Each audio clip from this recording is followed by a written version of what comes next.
Yan ang Noking Joe. Creamy. Kasi maraming cheese ko inilagay kaya ganyan kasi kalapot. Ganyan siya ka-creamy. Kung gusto nyo, damihin nyo ng cheese, okay lang yan. Napakasarap, napakaganda. So kukuha na tayo ng pinggan kasi kakain si Joe.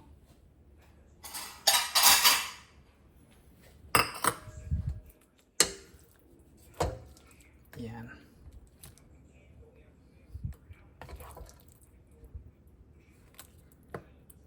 Pwede nyo rin bubura ng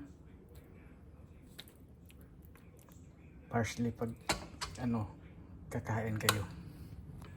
Kahit hindi na kayo, subukan natin kung gaano kalasa yung ating niluluto. Tututo muna natin yung light. Tuturn on pa lang. So, yan. Subukan natin.